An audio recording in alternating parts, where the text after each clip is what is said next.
Bueno, me da mucho gusto saludarles a todos los asistentes y poder coordinar las presentaciones de una sesión que pinta muy interesante. El tema es una aproximación a la trayectoria intelectual de Elie de Gortari, 1936-87, o sea, su época más profesional, ¿no? Elie de Gortari fue un gran filósofo de la ciencia y de la filosofía que tuvo una prolífica carrera como maestro y escritor y pensador. Impulsó muchas vocaciones con los seminarios que coordinaban en la UNAM. Creo que se puede decir que fue un pionero en la historia de la ciencia y la filosofía de la ciencia en México, e historia del pensamiento marxista, y por lo tanto en la historia intelectual del país. Y precisamente por ello nos da mucho gusto que se pueda recuperar su polifacético y brillante legado. Ahora yo creo que procede que yo presente al ponente de esta tarde y después presentaré a la comentarista. Esperemos que ella pueda entrar pronto. Nuestra ponente de esta tarde es Ángel Chávez Mancilla. Es del posgrado de Historia y Etnohistoria de la ENA. Actualmente cursa el doctorado en la ENA. Es maestro en Historia y Etnohistoria por la misma institución, con una tesis titulada La representación de la mujer en la revista Cultura Soviética 1944-54. Es también licenciado en Historia por la Facultad de Filosofía y Letras de la UNAM con tesis La ciencia de la historia en México, la concepción materialista de la historia en la obra de Elie de Gortari. Ha impartido la asignatura de Teoría de Historia en la facultad y colaborado en el Seminario de Materialismo Histórico de la misma dependencia. Forma parte del seminario El Sabor de la Imagen de la Dirección de Estudios Históricos del INA y es miembro de la Asociación Mexicana de Estudios Clásicos. Bueno, yo solo quiero decirles que le pido muchas disculpas. Hay alguna falla de la UAM tremenda que yo no entiendo, pero ya a partir de ahora se va a tener que controlar mucho más el acceso al seminario. Entonces, le doy la palabra a Ángel Chávez Mancilla con el tema Aproximación a la trayectoria intelectual de Elie de Gortari. Ángel. De acuerdo, muchas gracias, doctor Carlos Marichal. No sé si pueda compartir una breve presentación y si no, bueno, pues continúo, no sé si tenga la posibilidad. Sí, no sé lo que quieres hacer, pero sí, compártelo. Sí, ya puedo. Ah, de acuerdo. Sí tengo ya el permiso. Ah, sí, de acuerdo.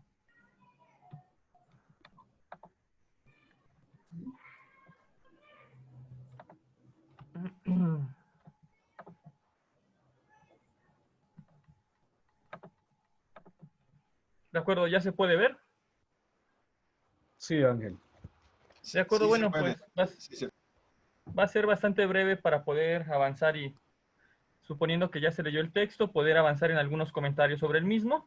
Solo voy a aprovechar para dar una serie de ideas que tal vez no están del todo claras en el texto, pero que pueden ayudar a comprender cuál es la propuesta detrás de esta revisión de la trayectoria, que no es, bueno, pues únicamente el enumerar sus libros, los libros de Elie de Gortari, sino, pues sobre todo llevar a repensar un poco la cuestión de la historia intelectual respecto del marxismo en México. Entonces, bueno, el primer aspecto tiene que ver con el enfoque desde el cual partí para poder hacer este estudio y de hecho previamente también la revisión que hice de su obra, digamos desde su visión materialista de la historia, desde la tesis de licenciatura, y es lo siguiente, que Elie de Gortari yo lo considero un marxista ortodoxo. Digo, ya la presentación breve que hizo el doctor Carlos Marichal permite comprender, bueno, la relevancia de la obra de Elie de Gortari, su aportación intelectual, pero bueno, este primer aspecto de un marxista ortodoxo lo voy a reforzar al final, un poco para que se vea en qué sentido se propone.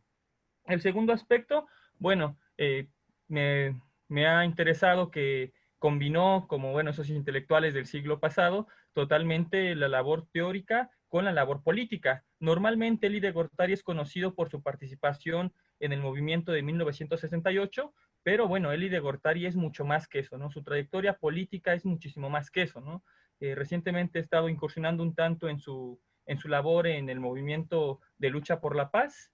También ya está bastante estudiado la cuestión de su participación en la rectoría de la Nicolaíta, las problemáticas políticas que llevaron a que se tuviera que retirar de la rectoría y bueno, algunas otras movilizaciones, participación a favor de China, a favor de Vietnam, es decir, una serie de, pues, de intervenciones a favor de los países socialistas, que bueno, es conocido, pero tampoco ha sido ampliamente estudiado.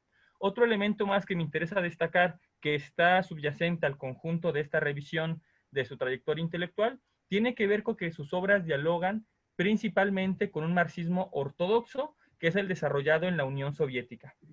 Entonces, a partir de ahí, bueno, se puede comprender un tanto por qué su obra no es tan recuperada el día de hoy, considero yo, que tiene que ver con que, bueno, pues continuó una tradición marxista que posteriormente, décadas después, no fue la que terminó, digamos, siendo la más conocida, la más difundida y la que podríamos decir que al menos en la academia actualmente es la que está pues en desarrollo. Otro elemento más, bueno, tiene que ver con que sus líneas de investigación fueron principalmente la lógica dialéctica, de hecho es un aspecto que, bueno, podrá parecer obvio, pero es importante, y lo iremos viendo por qué, destacar eso, ¿no? La lógica dialéctica como un elemento central de su obra y su contribución a la filosofía de la ciencia y la historia de la ciencia, siempre desde una visión materialista, ¿no? Es decir, de una visión de un marxismo, insisto yo, ortodoxo, que, bueno, pese a que surgieron después otras concepciones filosóficas de la ciencia, pues en realidad, al menos en México, no tuvo un diálogo muy fecundo. Otro aspecto más tiene que ver con que, bueno, pues sus contribuciones no han sido, mejor dicho, han sido poco estudiadas. Y bueno, quiero advertir lo siguiente. Primero, bueno, igual agradecer al doctor Ida de Gortari, a la doctora Rebeca de Gortari. Bueno, he podido ponerme en contacto con ellos recientemente y de que entregué la primera versión para, bueno, para este seminario. Posteriormente tuve la posibilidad de, bueno, platicar un tanto con la doctora Rebeca de Gortari y poder conocer una serie de elementos que aquí no van a estar presentes, dado que pues yo no contaba con el acceso al archivo de Elie de Gortari, que muy recientemente fue ya puesto a disposición en el Instituto de Investigaciones Filosóficas, pero sin embargo, bueno, pues a partir de esta problemática de la pandemia, no ha sido posible consultarlo, pero es decir, a lo que quiero referirme con esto es que hay una serie de elementos de información que no va a estar presente aquí, digo, considerando que no se tuvo acceso al archivo para poder desarrollar este texto y, bueno, esta presentación. Para continuar, bueno, solo quiero recordarles la propuesta que se hizo de, bueno, esta, pues digamos, ¿no? Esta periodización del desarrollo de Elie Gortari. La primera parte es antecedentes y definición. Cuando digo antecedentes y definición, ahí hablo de lo que yo hablo como un hecho fundacional, lo que me refiero como un hecho fundacional, que implica el acercamiento de Elie Gortari al marxismo y, bueno, su definición, cuando digo definición, me refiero a definición dentro de un tipo de marxismo que es el marxismo ortodoxo. Otro elemento más tiene que ver ya hacia la, bueno, hacia la parte donde Elie de Gortari va a desarrollar más su trayectoria, que es a bueno, después de 1955. Pero a partir de esta primera etapa de 1936 a 55, los aspectos que me parece importante destacar, insisto, es que logra, digamos, pues primero asimilar la literatura marxista existente en México, también dialogar con algunos marxistas de otros países, sobre todo, por ejemplo, la cuestión de Francia. Era bastante ávido de las lecturas pues, de las revistas del Partido Comunista Francés y otras más. Y bueno, eso aparte también le fue dando elementos para que él se definiera, insisto, dentro de los debates del marxismo, ¿no? Otro aspecto que tampoco ha sido estudiado tiene que ver con que, bueno, en esos años también él se decide qué concepción va a adquirir de la ciencia. Y evidentemente recupera una concepción de la ciencia que es la que está presente en la obra de Federico Engels, y de ahí, bueno, insisto, ¿no? De que toma esta visión un tanto ortodoxa del marxismo, que recupera, bueno, la necesidad de una filosofía materialista y una dialéctica como la que se expresa en obras como la Anti-Düring, Dialéctica de la Naturaleza, y es muy palpable en su obra estos elementos, no son rastreables evidentemente, y también, por ejemplo, los comentarios que hace a los debates soviéticos sobre la lógica, ¿no? Porque, bueno, se piensa que no hay un debate dentro del marxismo desarrollado en la Unión Soviética, pero bueno, yo identifico cuando menos 4 debates respecto de la lógica y otros aspectos filosóficos, ¿no? Que son poco conocidos en sentido de que pues ha sido más fácil simplemente desacreditar, pues desacreditar y decir que no vale la pena estudiar ese tipo de marxismo, pero bueno, existe una serie de debates y aquí quiero mencionar, bueno, que Lídia Gortari los abordó y en su obra está palpable estos 4 debates al menos que yo ubico en filosofía y bueno, sobre todo para decir, ¿no? Que este antecedente y definición lo lleva a decir, bueno, dentro del marxismo se coloca en el marxismo ortodoxo y a partir de ahí el siguiente periodo, que sería el de su pleno desarrollo, llamo su pleno desarrollo en el sentido de que sus principales obras, sus obras más conocidas, se desarrollan en este periodo. Me refiero a la primera parte ya desarrollada la primera edición desarrollada de Introducción a la Lógica Dialéctica y su Historia de la Ciencia, que están rodeadas de otra serie de textos de metodología de las ciencias. Y justo junto a esto también está la fundación del Seminario de Problemas Científicos y Filosóficos, bueno, con un aporte principalmente, al menos yo he estudiado los primeros 5 años, igual ya se tiene un trabajo terminado al respecto, de los primeros 5 años del seminario y bueno, un seguimiento de qué intelectuales marxistas, con qué tipo de marxismo dialogaba, con qué tipo de científicos de la ciencia dialogaba, y bueno, todos estos elementos entre 55 y 68, pues fueron lo que considero pues sus principales producciones, las centrales, dado que a partir de aquí él ya está produciendo algo nuevo, es decir, no pasa como en el periodo anterior, donde hace una revisión de la literatura marxista, donde estudia la historia del marxismo en México, y bueno, llega a la conclusión de qué tipo de marxismo se va, por así decirlo, a adherir, sino que en esta etapa lo que hace es producir, es decir, una propuesta nueva dentro del marxismo ortodoxo es lo que va a estar haciendo. Y a la par va a tener también una práctica política bastante desarrollada. Sobre esta práctica política, bueno, pues podemos mencionar, ¿no? Que un elemento importante es la Guerra Fría como un contexto que lo definió. Es decir, la Guerra Fría permite que se defina ideológicamente no solo dentro de un campo de la izquierda, por así decirlo, sino dentro en específico de una concepción política ideológica. Y bueno, se puede ver eso a partir de su participación en la lucha en los movimientos de lucha por la paz, su vínculo con la Unión Soviética, con el Instituto de Intercambio Cultural México-URSS, el apoyo a China, el apoyo a Vietnam, es decir, una serie de elementos que podríamos considerar, pues bueno, fueron llevándose a la par, ¿no? Lo político y lo ideológico. Bueno, la fotografía que está aquí, pues él está de orador en un evento de este movimiento de lucha por la paz en México, del Consejo Mundial por la Paz. Otro aspecto más que se puede destacar, bueno, aquí está un poco otra imagen, la plenaria de ese evento. Y bueno, insisto, ¿no? El vínculo que tuvo con el Instituto de Intercambio Cultural mexicano-ruso y con la serie de intelectuales y científicos que estaban vinculados a él, me parece que es otro elemento importante que hay que destacar, porque si bien efectivamente Lídia Gortari fue pionero en el desarrollo de la historia de la ciencia en México, y no solo es decir, y además de historia de la ciencia, desde una visión muy en específico, que era, bueno, desde una visión materialista. Materialista, bueno, pues se sabe bastante bien el vínculo que tiene, la relación que tiene con John Bernal, y bueno, la obra de Bernal también, ¿no? Hecha bajo una concepción materialista de la historia en general, y bueno, que influye sobre cómo Lídia Gortari va a hacer esta lectura general de la historia de la ciencia en México.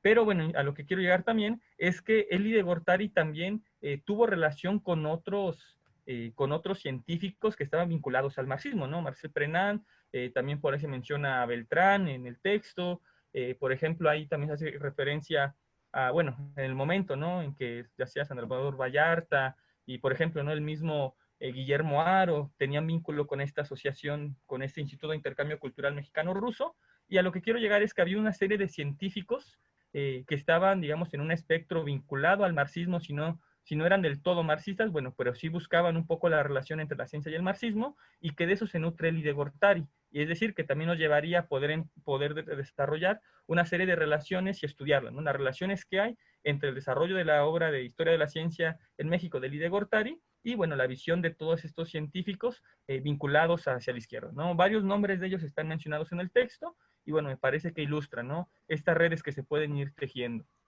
Bueno, el siguiente periodo que proponía que se pudiera nombrar, bueno, es el periodo a partir de su estancia en la cárcel. No me detengo mucho ahí, pensando que ha sido justo la parte tal vez más estudiada de Lide Gortari, su estancia en la cárcel, la huelga de hambre que hizo, su participación y demás, ¿no? Lo que tenemos pues al lado derecho es una ficha de la Dirección Federal de Seguridad, y bueno, ¿no?, pues habrá información que bien podríamos decir que no es acertada, ¿no?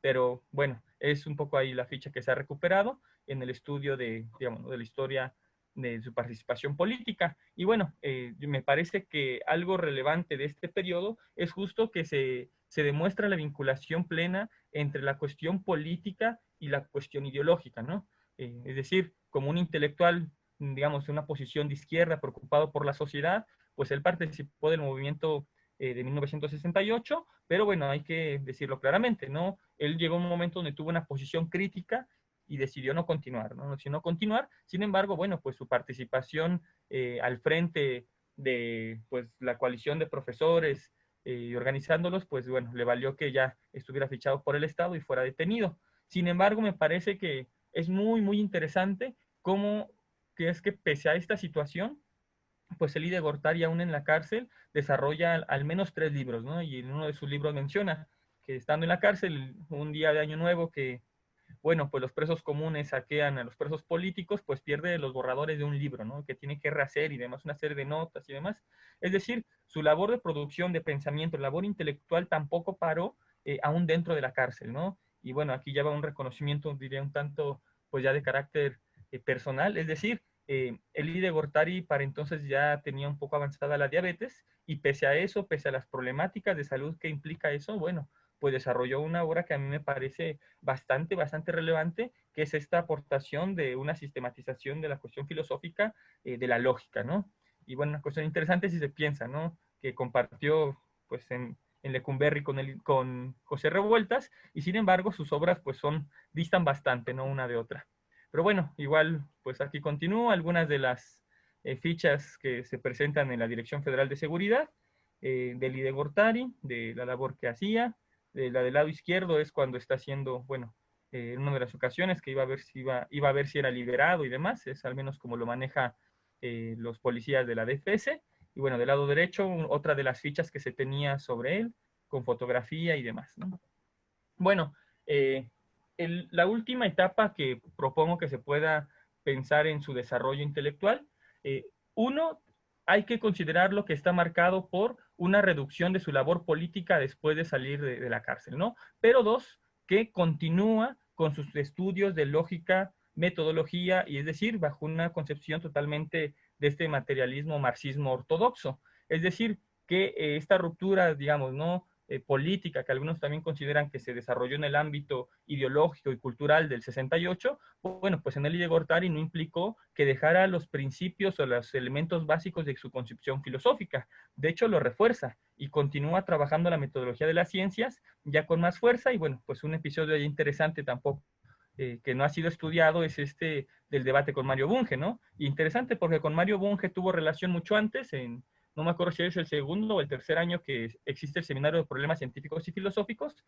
Se invita a Bunge y se le publica texto por parte de la obra, bueno, de estos textos que editaba justo el seminario. Es decir, había una relación con Bunge, ¿no? Pero bueno, también Bunge es un caso interesante porque pues hay un libro, ¿no?, que tradujo él donde habla sobre los científicos ingleses que van a la Unión Soviética, y en ese momento pues Bunge pues más bien echa loas a la Unión Soviética. Es decir, me parece que ahí sería interesante ahondar un tanto en la figura. Pero bueno, continuando con la cuestión de Elie de Gortari, continúa su trabajo de la lógica dialéctica, es decir, no se despega de la concepción ortodoxa de qué elementos constituyen la filosofía, ¿no? Y esto, bueno, pues al menos algunos de los textos de Engels es muy claro. Dice, bueno, al menos para este tipo de marxismo, menciona de la filosofía lo que queda en pie es la lógica y la dialéctica, ¿no? Todo lo demás se diluye en medida que las demás ciencias van avanzando y ya no se requiere la especulación para poder llenar los huecos de ese conocimiento. Entonces, eso me parece que es uno de los elementos que permiten demostrar cómo es que hay una concepción, digamos, ortodoxa,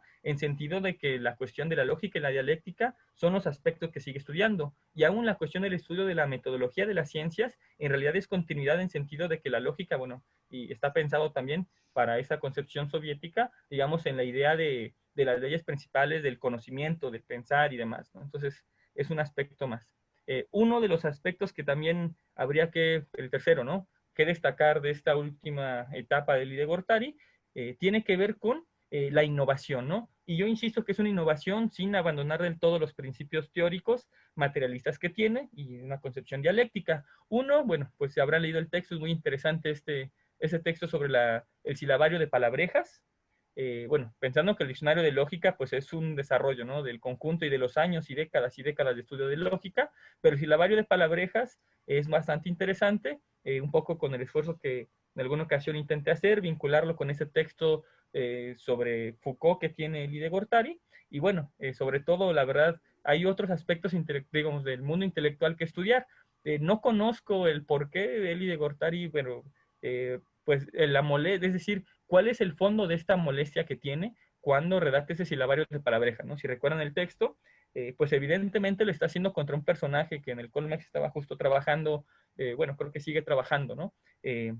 Diccionario de lengua española y demás. Y bueno, pues es decir, hay una serie de elementos que queda por estudiar. Yo en este caso solo pongo como hay elementos de innovación. Sin embargo, bueno, pues hace falta penetrar en ellos, ¿no? Esto es un poco para recordar las cuestiones del texto, pero ya para cerrar lo que quiero plantear es ahora sí lo que me parece un elemento central, que es lo que nos permite pensar el conjunto de la obra de Ide-Gortari. Y es lo siguiente. El Ide-Gortari, como un marxista ortodoxo, enriqueció el materialismo histórico dialéctico, es decir, lo que algunos llaman diamat, y bueno, que es, bueno, bastante criticado en algunas esferas de intelectuales, ¿no? Otro aspecto más, me parece que es muy importante situar la diferencia existente entre la ortodoxia y el dogmatismo. ¿Por qué? Bueno, porque no es lo mismo y sin embargo, no sé si, pues, por falta de cuidado a la hora de hacer el análisis teórico de algunos textos, pero se quiere hacer pasar uno por otro, ¿no? ¿A qué me refiero con ortodoxia? Con ortodoxia me refiero a que se respetan ciertos principios esenciales o fundamentales que, digamos, le dan una noción de propiedad o sigo un justo, ¿no?, su esencia a lo que podrá considerarse el marxismo. Claro, se podrá decir, no, pues es una visión distinta a la de otros filósofos. Sí, efectivamente, esta es mi visión, es decir, la ortodoxia implica eso, ¿no? Un respeto de ciertos principios, que si los abandonas, bueno, pues ahí sí ya estaríamos hablando de otro tipo de filosofía o de más bien una cuestión heterodoxa y mezclas, ¿no? Que no por eso deben ser criticadas, sino lo que me interesa es insistir en que una visión ortodoxa no es equivalente al dogmatismo. ¿Qué implica el dogmatismo? El dogmatismo implica pues esta idea de lo dicho por, ¿no? Es decir, la cuestión incuestionable, la cuestión inamovible, que efectivamente no aporta, no genera un cambio en el conocimiento, no analiza la realidad, sino se queda con lo dicho. A lo que voy con esto es reconocer el diamat, es decir, el materialismo dialéctico y el materialismo histórico no equivale a dogmatismo. Efectivamente, puede ser, y de hecho ocurrió, que por ejemplo, pues algunos textos de marxismo, sobre todo algunos surgidos en la Unión Soviética, reconocieran principios de materialismo dialéctico y el histórico, sin embargo, derivaran en un dogmatismo, dado que no proponían y no analizaban la realidad, pero no se debe pensar que entonces que el llamado es igual al dogmatismo, ¿no? Con esto quiero decir que la obra de Ide-Gortari efectivamente está en todo momento vinculada al materialismo dialéctico, al materialismo histórico. Se pueden revisar sus últimos libros sobre lógica y sigue mencionando lo mismo, ¿no? Empieza explicando una visión de la realidad, la existencia objetiva de la realidad independientemente del sujeto, los elementos de la dialéctica, del pensamiento, para poder avanzar en conocer esta realidad que existe independientemente del sujeto. Es decir, una serie de elementos filosóficos que lo colocan totalmente en el Yamat. Y sin embargo, él enriquece el Yamat, y no por eso podemos decir que sea un dogmático, no, para nada, no, está muy lejos de eso, pues su creación enriqueció mucho estos estudios, ¿no? Sobre la cuestión de la lógica dialéctica, bueno, se sabe, ¿no?, que fue de los primeros a nivel mundial en poder desarrollar pues esos estudios. Sobre historia de la ciencia y filosofía de la ciencia, pues también, y sin embargo yo diría que es más conocido como historiador de la ciencia que como filósofo de la ciencia, aunque sus libros de verdad también, no solo el de lógica, introducción a la lógica dialéctica, sino sus libros sobre metodología son bastante citados también en ruso, ¿no? Si uno se da la vuelta un poco y lo busca en ruso, se encontrará que sigue siendo citado, bueno, todavía hace un par de décadas, bastante citado, ¿no?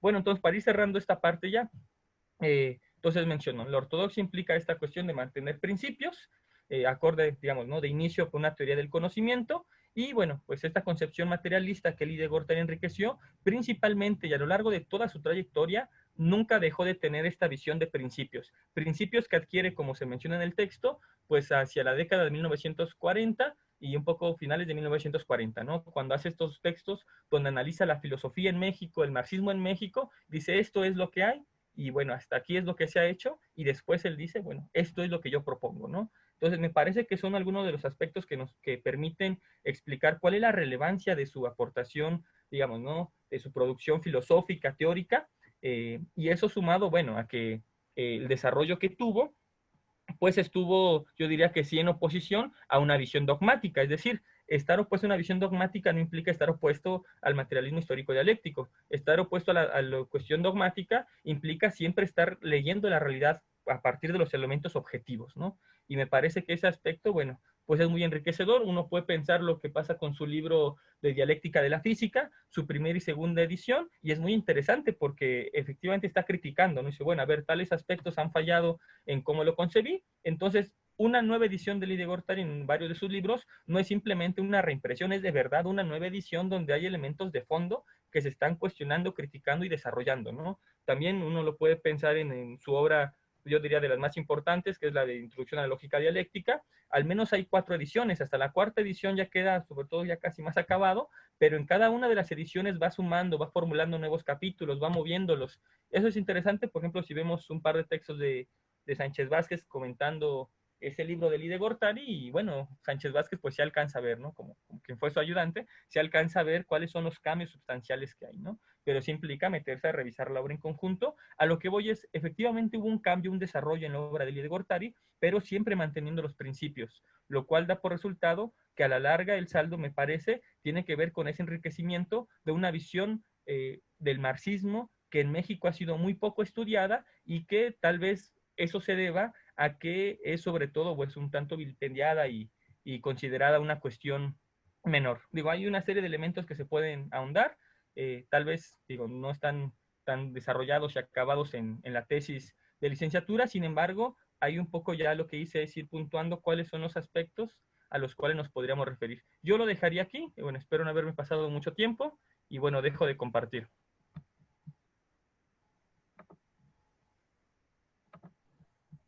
Profesor Carlos, tiene el micrófono. Gracias, Ángel.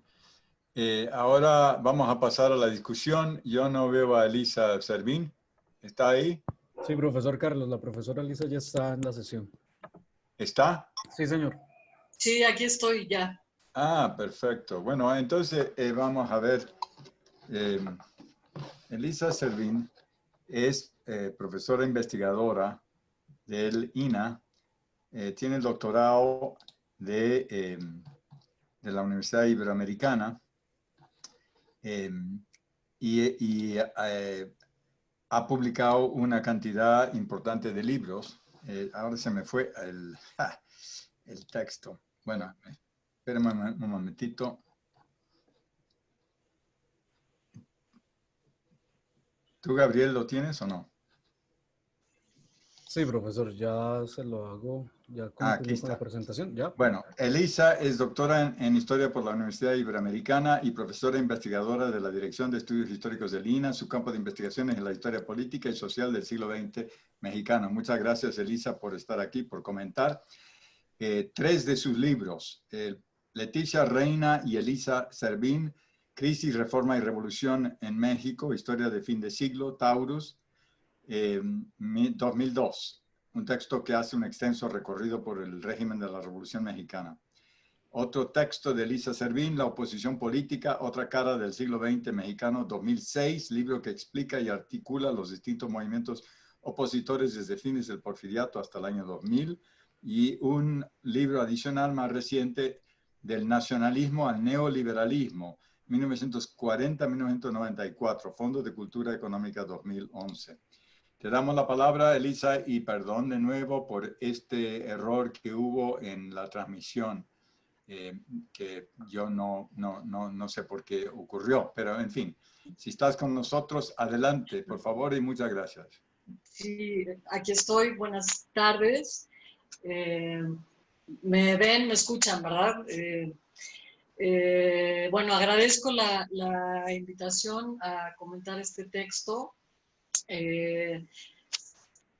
También, bueno, entré tarde porque recibí un correo diciendo que se postergaba la sesión a las 6 de la tarde y de repente resultó que arrancaron antes, pero bueno. Y bueno, esto lo señalo porque me perdí la primera parte de la exposición de Ángel. Entonces voy a hacer comentarios muy puntuales, sobre todo en relación al texto. Por ejemplo, ahorita escuché todo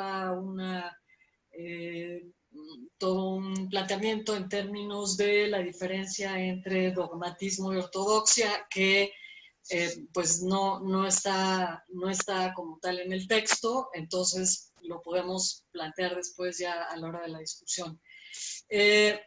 Voy a hacer entonces referencia a 5, 2, 4, 6 puntos muy concretos que tienen que ver sobre todo con el contexto y con lo que está, digamos, ocurriendo en este periodo. Empiezo por el final, digamos que el texto me remitió a cuando estudiaba yo en la ENA y eran los tiempos en que la carrera de antropología social era materialismo histórico 1, 2 y 3, materialismo dialéctico 1, 2 y 3. Entonces, digamos que de repente sí fue como flashback a esos gloriosos tiempos en los que el materialismo dialéctico era el eje por lo menos de la vida académica en la ENA. En ese sentido, entonces, digamos, es interesante cómo la figura de Lide Gortari y su propuesta intelectual no está tampoco tan alejada, digamos, ni tan abandonada, ¿no? Bueno, el primer punto tiene que ver con el periodo, digamos, que abarca el texto, que es de mediados de los 50 a los 70, y que me llama la atención porque es justo un momento en el que el marxismo entra en una reflexión profunda, ¿no? Es, digamos, Elide Gortari mantiene una línea de análisis, el materialismo dialéctico, tanto en su estudio sobre lógica, sobre filosofía, sobre historia de la ciencia, etcétera, en un momento en el que el marxismo está siendo, digamos, objeto de debate desde muchas perspectivas, a partir, digamos, del 20 Congreso del Partido Comunista de la Unión Soviética, ¿no? O sea, ahí hay una línea de discusión de la historia de la izquierda y de la historia intelectual de la izquierda, en la que, bueno, pese a todos los debates y todo esto, Elide Gortari se mantiene en una línea, digamos, de análisis. El segundo punto tiene que ver estrictamente con el texto. La base del análisis son las publicaciones. Como decía, ahora no escuché toda la presentación, pero mi comentario tiene que ver con lo que me pareció que faltaba en el texto y que probablemente ya se tocó, que tiene que ver justamente con el desarrollo con el desarrollo de las... A ver, mi gatita acaba de hacer... lo que serían, digamos, las redes, las influencias, los maestros, las lecturas, digamos, lo que Ángel llama en el texto los vínculos intelectuales, que de alguna manera están semblanteados, pero que creo que sí habría que profundizar un poco. La figura de Lombardo Toledano me parece que es clave en términos de si es como lo plantea Ángel, quien introduce a Elide Gortari al marxismo y al materialismo dialéctico como línea de pensamiento, creo que hay que desarrollar esa relación que supongo, porque no está planteada en el texto, es una relación que empieza, digamos, a fines de los 30 y que probablemente continúa, por lo menos a lo largo de los años 50, no lo sé, pero lo planteo como propuesta, ¿no? El otro asunto que me parece importante desarrollar es el asunto de los debates, si es que los hay. Ahorita escuchaba que sí hay un debate, por ejemplo, con Mario Bunge. Digamos, la Facultad de Filosofía y Letras en los años 50 debe de haber sido, ay, perdón, no, me gusta molestar. Debe de haber sido un momento, digamos, de debate, de discusión. Es el momento del grupo Hiperión, digamos, ¿no? Esta filosofía idealista, y en ese sentido Elide Gortari está haciendo una propuesta junto con Guillermo Haro, con Samuel Ramos, una propuesta que busca, digamos, introducir otra vertiente filosófica y de análisis. En ese sentido, no sé qué tanto hay debate, qué tanto hay intercambio, qué tanto el Seminario de Problemas Científicos y Filosóficos se plantea como un espacio de discusión también al interior de la facultad, y qué tanto esto, insisto, se puede recuperar. Este asunto del Seminario de Problemas Científicos y Filosóficos lo relaciono ahora con otro grupo intelectual, que es el Círculo de Estudios Mexicanos, que se constituye en 1954, que es, digamos, un intento, bueno, es un agrupamiento de intelectuales de la izquierda, digamos, progresista, nacionalista, cardenista, ¿no? Y me parece que sería interesante ver, Elide Gortari participa en el Círculo de Estudios Mexicanos, sería interesante ver, digamos, esta vida intelectual de los años 50. Lo que quiero decir es que la vida intelectual de los años 50 valdría la pena como hincarle el diente más a fondo, ¿no?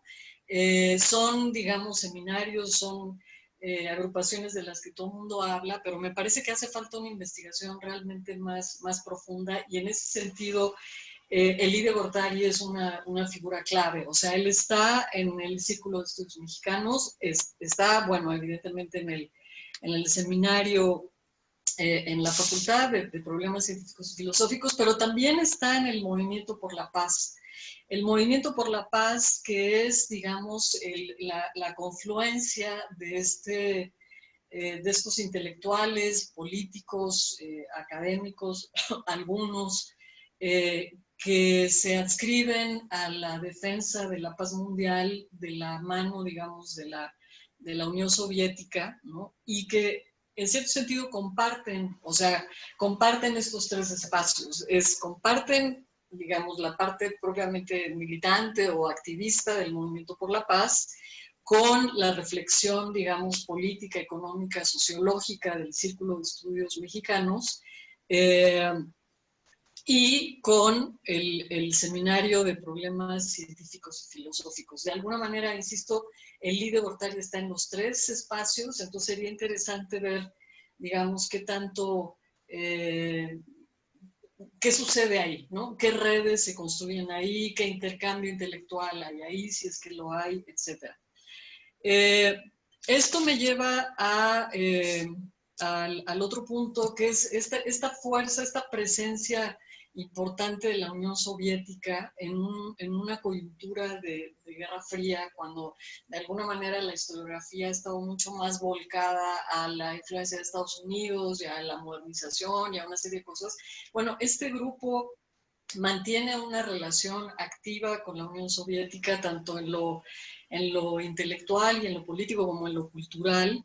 ¿Qué tanto, digamos, la producción de Elide Gortari se nutre de esta relación con la Unión Soviética y qué tanto él, a su vez, encuentra un espacio más allá, digamos, de la edición o de la traducción. Por ejemplo, una figura que aparece ahí de refilón, que es el John D. Bernal, que es un personaje, digamos, parecido a Elie Gortari en el sentido de que es un científico, pero también es un filósofo, pero también es un activista del Movimiento por la Paz Mundial. De hecho, llega a ser presidente del Consejo Mundial por la Paz a fines de los años 50, si mal no recuerdo, principios de los 60. Entonces, digamos, aquí me parece que hay un espacio de análisis, de red intelectual, de intercambio, que valdría la pena desarrollar más.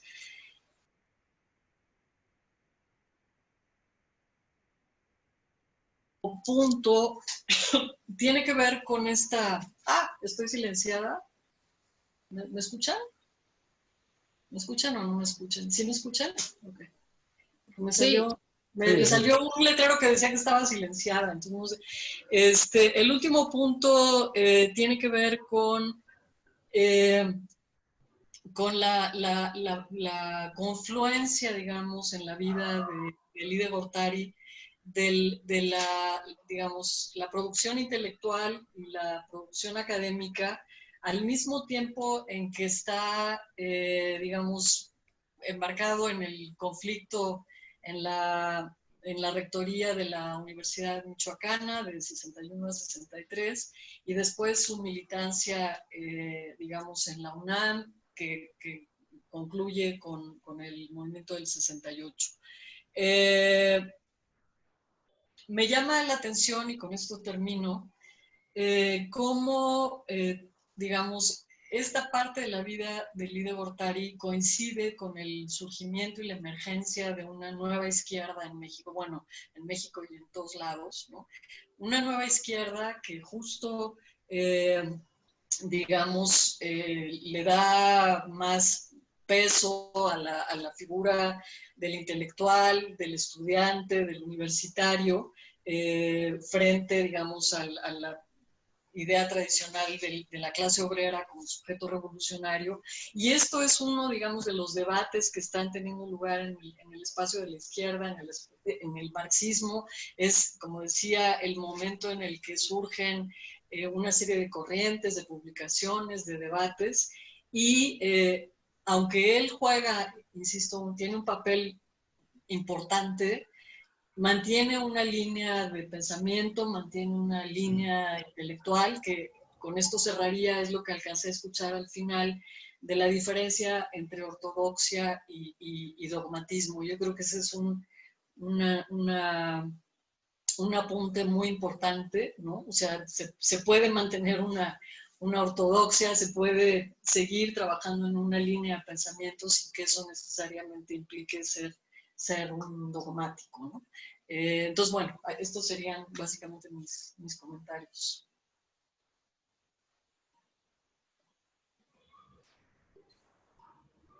Muchas gracias, Elisa, por el comentario sobre el texto de Ángel.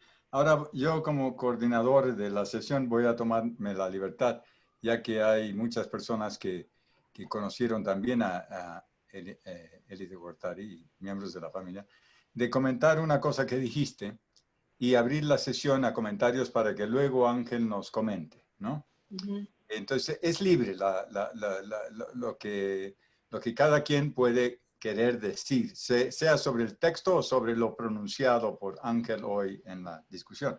Yo lo que quiero es retomar algo que mencionaste, Lisa, que es el papel de Elie Gortari como profesor, como inspirador de seminarios, como coordinador de editorial. Es una labor muy extensa que no va más allá de su persona. Él movilizó mucha gente. Yo creo que todos los profesores en la universidad cumplen múltiples funciones. Una es precisamente la de organizar seminarios y discusiones, impulsar a mucha otra gente a participar en grupos. Y a mí me llamó la atención en el texto de Ángel el tema mencionado del seminario de problemas científicos y filosóficos y el de problemas, bueno, ese. En un espacio de 10 años, el seminario mantuvo sesiones mensuales y contó con la participación de un total de 225 investigadores. Esto estoy citando, Ángel. Pero la etapa de mayor labor se dio entre el 55 y el 60, y en este periodo se editaron 15 títulos de la colección Problemas, la primera serie de cuadernos que constó de 18 títulos y una segunda de 20. La primera serie de suplementos que incluyó 10 títulos y la segunda con 30. Y luego menciona el ejemplo del diálogo entre ciencia, historia y filosofía desde el enfoque marxista, es la publicación de La ciencia en la historia, texto de Guattari, y La ciencia en nuestro tiempo, de John Bernal, de los dos traducidos por Elie de Guattari, perdón. Así como La libertad de la necesidad, reconstruyendo el pasado, Horacio Labastida, y luego el libro de Wenceslao Roses, Experiencia y Deducción, etc. Bueno, a mí lo que me habla de eso es un tema que me parece muy interesante, que es cuál es el papel del profesor, más allá de ser el escritor o el filósofo que conocemos que era y el pensador político. También es una figura que impulsa grupos de trabajo y están mencionados algunos de los nombres vinculados a este seminario en esa época. Eso me parece muy interesante porque la historia intelectual no es solo estudiar una persona, es estudiar el grupo, toda la gente que impulsa, toda la labor editorial que impulsa. Y yo creo que eso también sería muy interesante de abordar. No sé si es a partir del archivo de Elie de Guattari que se podrá hacer o si hay posibilidades también de otros materiales que haya en filosofía o en algunos de los institutos. Me imagino que el Instituto de Investigaciones Filosóficas. Pero en todo caso, el problema que yo planteo aquí para que se comente es la labor no solo del investigador y pensador, sino del profesor que impulsa investigación colectiva y publicaciones. Bueno, ahora yo le dejaría abierta la sesión también para que los demás vayan comentando. Cualquier persona que quiere comentar algo, pues tiene libertad, y Gabriel Samacá, pues pueden levantar la mano, poner el dedo, porque si no nos vamos a complicar la cosa, ¿no? O señalar con la mano y Gabriel puede darles la palabra en el orden que aparezcan.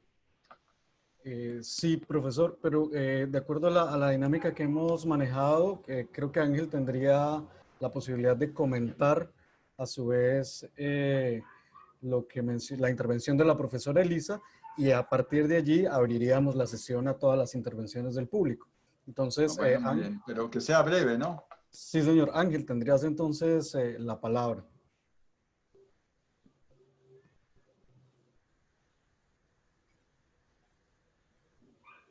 Bien, sobre los comentarios de la doctora Servín, sobre la cuestión del primer comentario que hace sobre la influencia del 20 Congreso, efectivamente no lo menciona ahí, sin embargo, pues sí, evidentemente el debate del 20 Congreso del PECUS, pues influyó en el desarrollo de ciertas concepciones ideológicas que rompían un tanto con la cuestión ortodoxa, ¿no? Entonces, digo, en el ámbito ideológico me refiero. En la cuestión política, pues evidentemente dio paso a este desarrollo de lo que después se llamó la nueva izquierda y una serie de concepciones político-ideológicas distintas. Entonces, menciono que sí, estoy de acuerdo, esa parte se puede abordar más, con más fuerza, pero justo lo que me interesaba dejar muy claro es que justo en esos años, mediados de los 50 y de los 70, pues Elie de Guattari mantiene estos principios de ortodoxia, ¿no? Sobre el segundo punto de la cuestión de Vicente Lombardo Toledano, yo hasta donde pude rastrear, sin acceder al archivo, como ya expliqué un poco, pues lo que yo vi es que sí hay una influencia y que a Lombardo Toledano lo tiene como un maestro,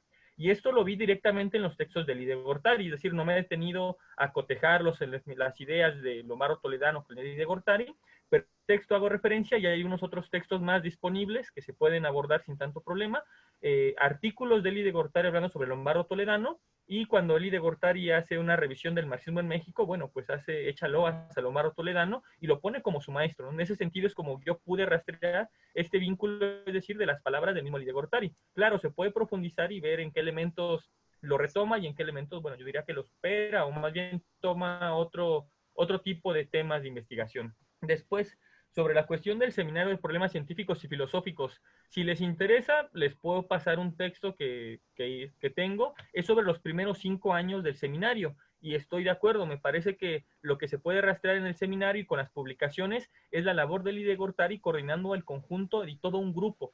Sin embargo, lo que sí les puedo adelantar es que en al menos los primeros 5 años no ha accedido al archivo, ya explico un poco los elementos del porqué, pero usando las publicaciones, leyendo las publicaciones del seminario, uno puede dar cuenta que yo diría que no dejó una escuela del todo, pues no Elie de Gortari. Sin embargo, como profesor se ayudó bastante. Y de hecho, hay varios textos que uno puede rastrear que fueron publicados y editados y sirvieron para que Guillermo Haro formara a la generación de gente dedicada a la astronomía, cuestiones de física y demás. Entonces, sí, efectivamente, permitió un desarrollo y una reflexión colectiva y, bueno, una difusión de ciertos textos, pero me parece muy interesante, digo, ya lo explico en otro caso, pues en ese texto, pero muchos de los textos editados, sobre todo los que eran libros grandes, pues no fueron presentados en el seminario. En el seminario fueron presentados los cuadernos y los suplementos tampoco. Los suplementos fueron textos vinculados con esos temas y los suplementos normalmente eran de gente no de México,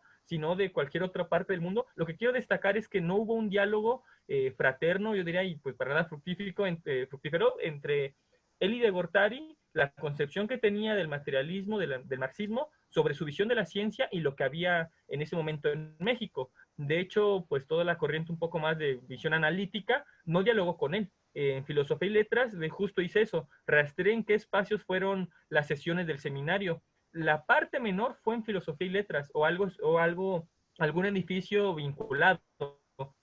La mayor parte fue en ciencias, es decir, Elie de Gortari tenía, creo yo, más vínculo, más aceptación, creó grupos de trabajo más en la Facultad de Ciencias que en Filosofía.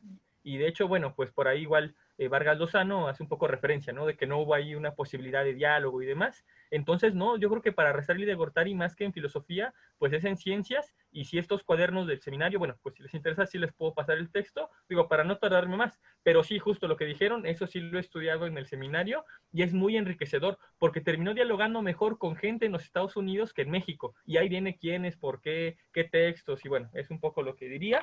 Después, sobre lo del Círculo de Estudios Mexicanos, efectivamente esa parte no me he metido y hay muchas conexiones, ¿no? Yo creo que esa parte agradezco el comentario de la doctora. Abundaré en la cuestión del Círculo de Estudios Mexicanos y también yo diría que la cuestión de cuadernos mexicanos lo dejo un poco ahí dibujado, pero también es otro de los puntos de relación. Sobre el Consejo Mundial por la Paz, a la par estoy haciendo justo apenas una investigación sobre el Consejo Mundial de la Paz en México, y bueno, lo que he encontrado es lo que han mencionado, ¿no? Casi unas vidas paralelas entre Elie de Gortari y Bernal, ambos científicos, ambos filósofos, ambos comprometidos con la lucha por la paz, de una visión de un marxismo. Bueno, si uno lee los textos de Bernal, pues igual yo digo que está dentro de ortodoxia, sin ser dogmático, pero es un ortodoxo, ¿no? Abunda en eso, hace el estudio de la historia, es decir, yo creo que en esa parte estoy de acuerdo con los comentarios, se puede ahondar más por ahí y ver, bueno, su participación político-ideológica. Y bueno, pues lo de la confluencia de, bueno, intelectual y académico, estoy de acuerdo, ¿no? Me parece que se puede ir abordando más, tejiendo más su labor política en el Consejo Mundial por la Paz.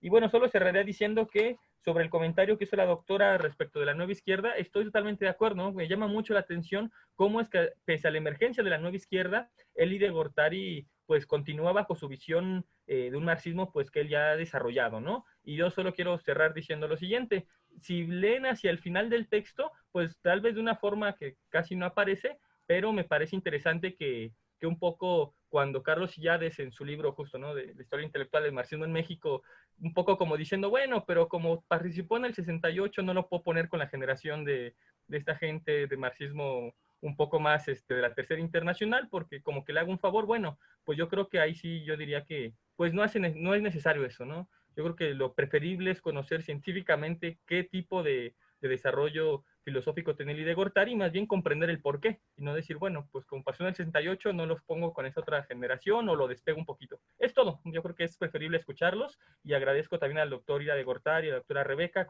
bueno, a los que les pedí que pues pudieran aportar. Yo creo que sus comentarios van a ser muy, muy valiosos, ya que ellos conocen el archivo, conocen parte de lo que hay, y yo creo que pueden aportar un tanto más que yo. Adelante.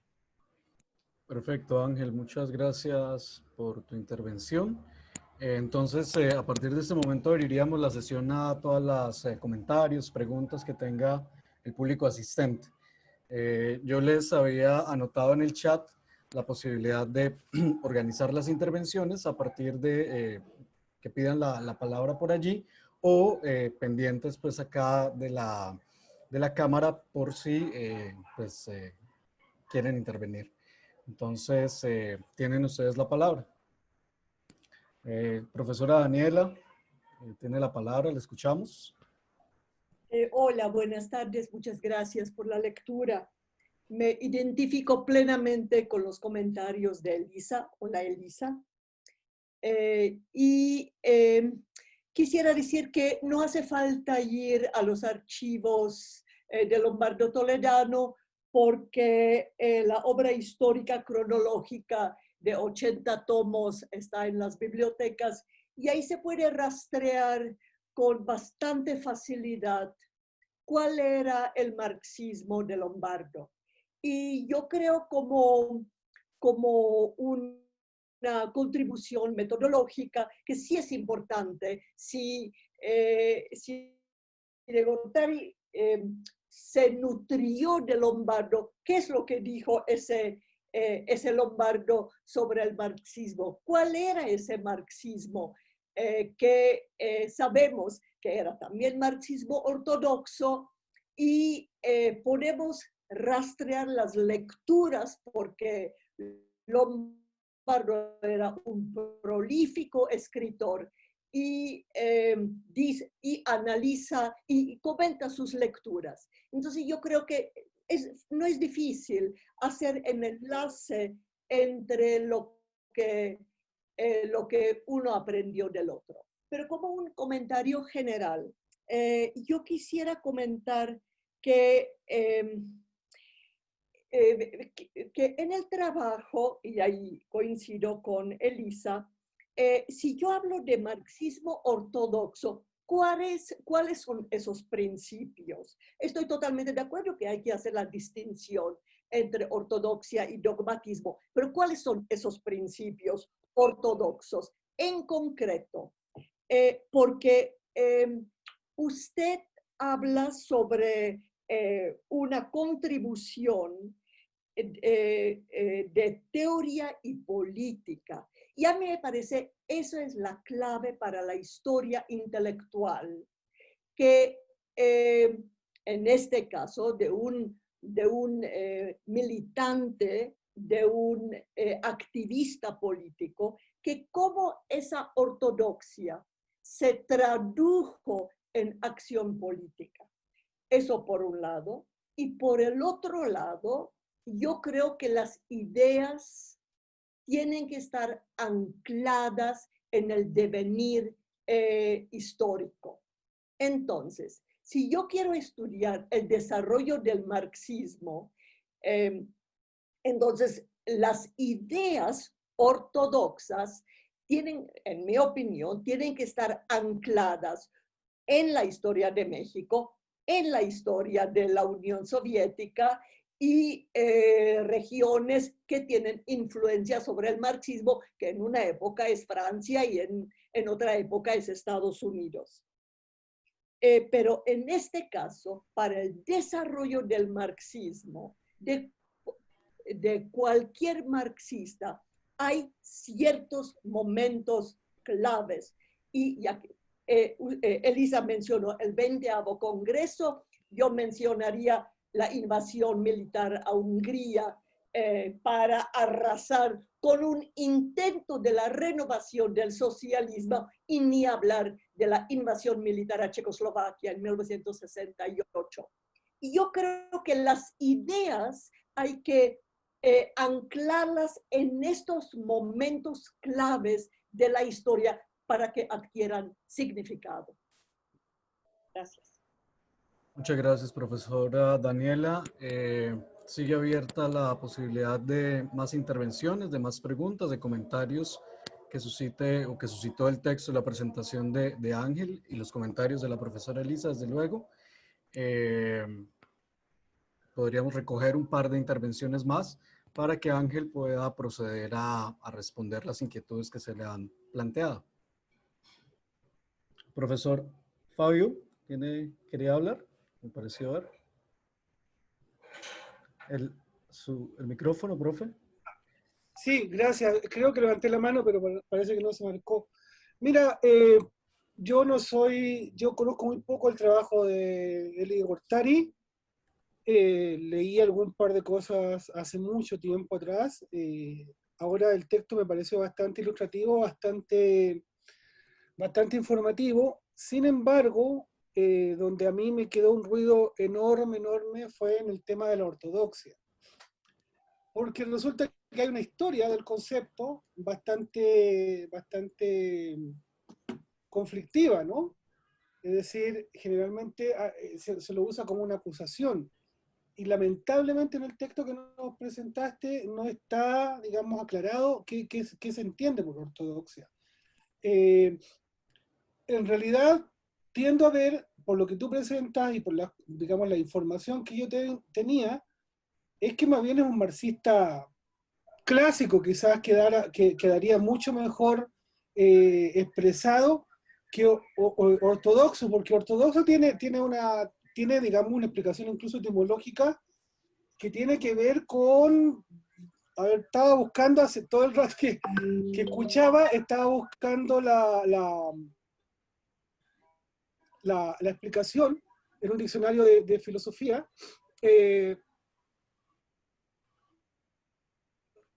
Recto, derecho, adjetivos que tiene el concepto de ortodoxia.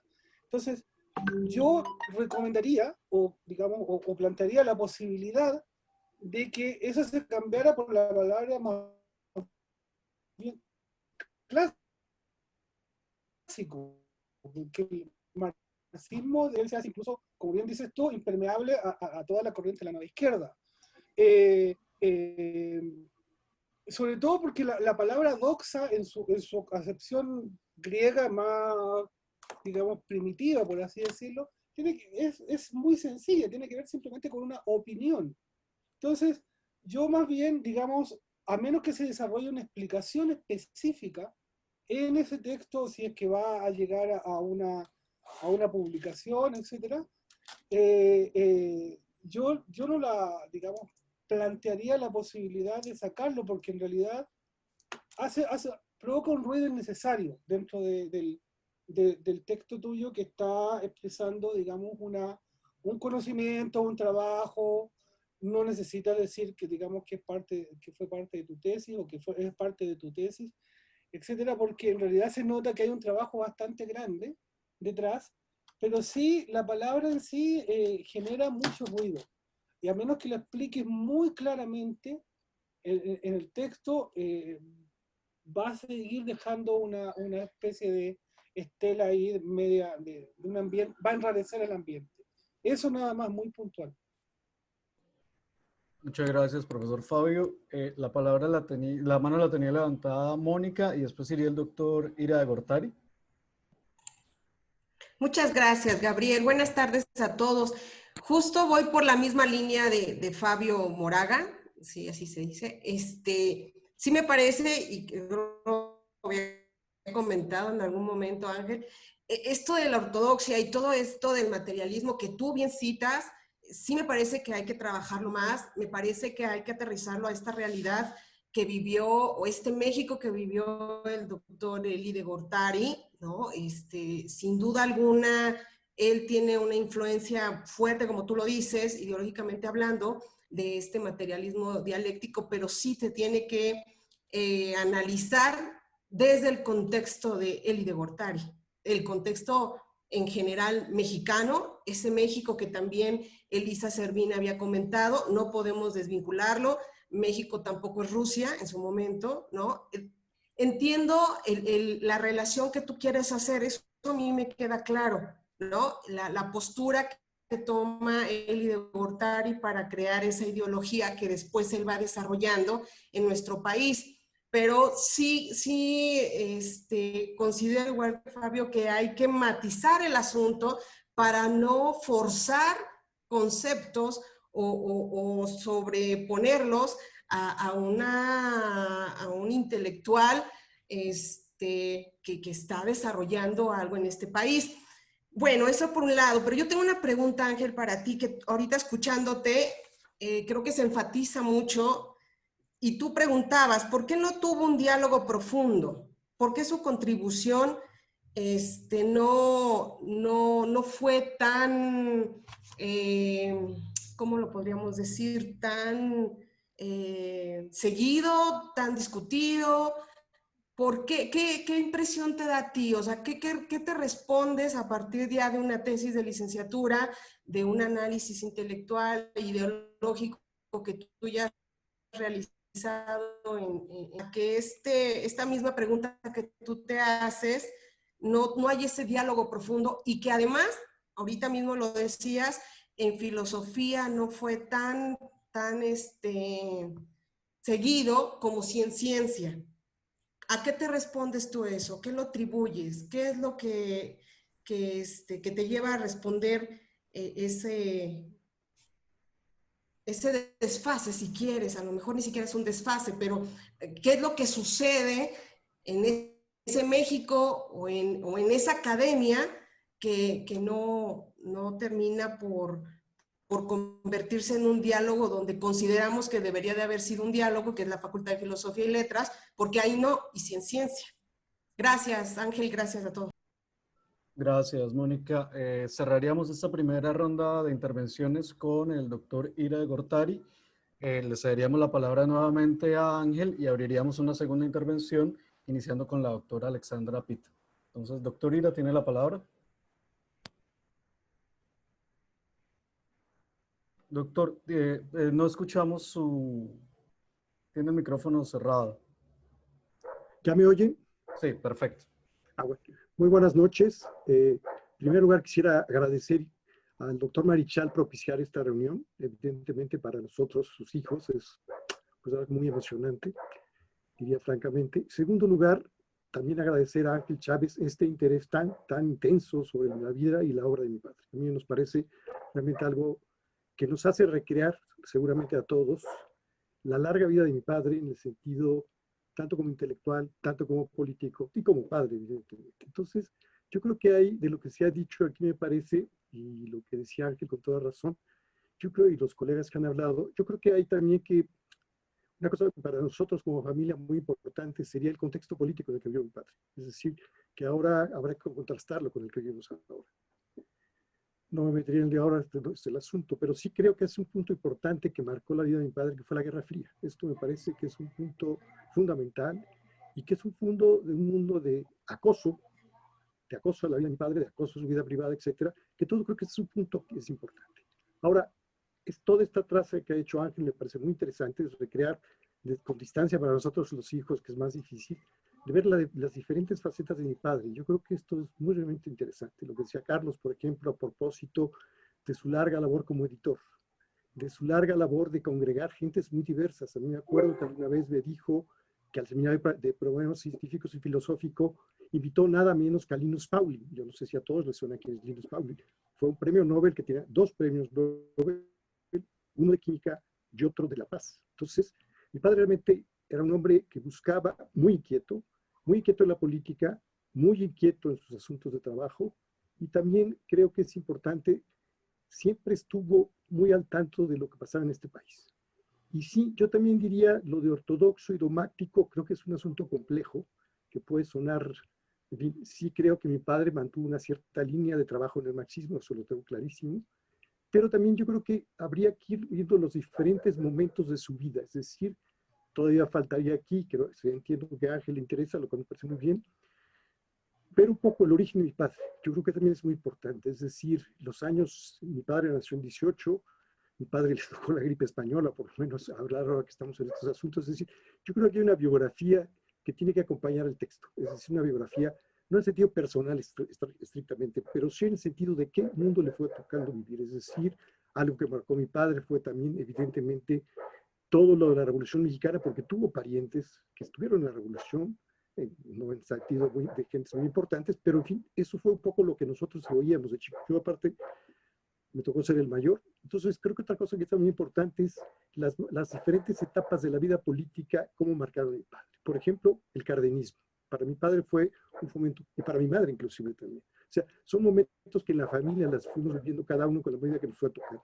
Entonces yo creo que Ángel, ese camino, evidentemente, la historia oral, yo creo que nosotros estamos encantados de hacerlo, va a servir a que todo esto tenga todos estos matices.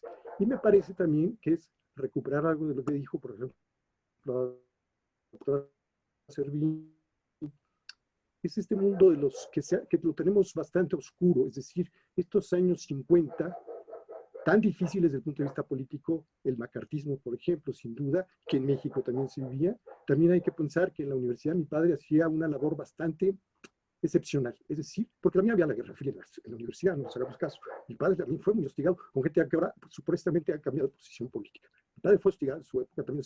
Hay toda esta vida de esta generación que no hay que perder de vista. Y que ahora en estos tiempos yo me pregunto, ¿qué pensaría mi padre de lo que está pasando en el mundo? O sea, es como una pregunta, porque siempre va a platicar con el padre, ¿tú cómo ves las cosas? ¿No?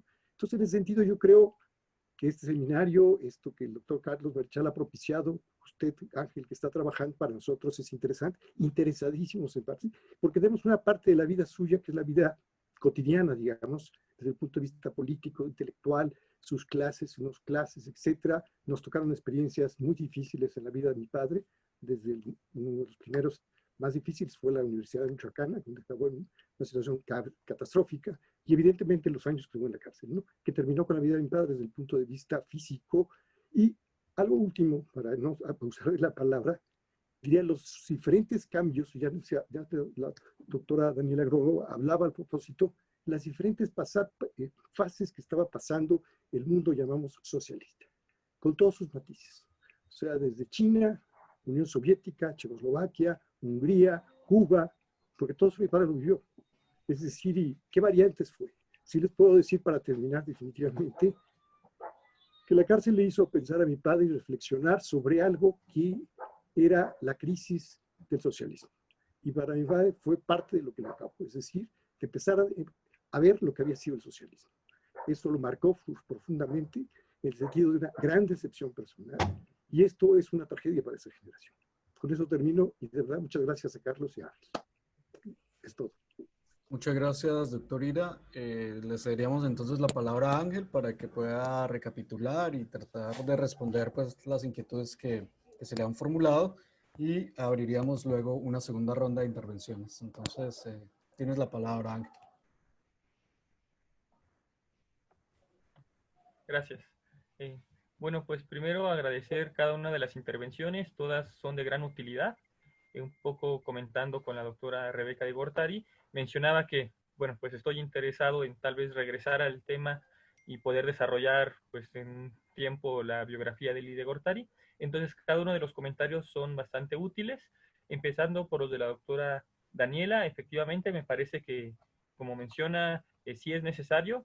Digo, aunque yo menciono, bueno, Lili de Gortari, él mismo acepta que Lombardo fue importante en su vida. Efectivamente, ¿no? Yo creo que no se puede dejar pasar ir a Lombardo directamente y poder hacer ese vínculo, ese rastreo de cómo influyó, qué aspectos desarrollaron. Entonces agradezco esos comentarios. Yo creo que sí es importante, ¿no? Hacerlo, desarrollarlo respecto a la cuestión de Lombardo Toledano. Ahora, respecto a la cuestión de,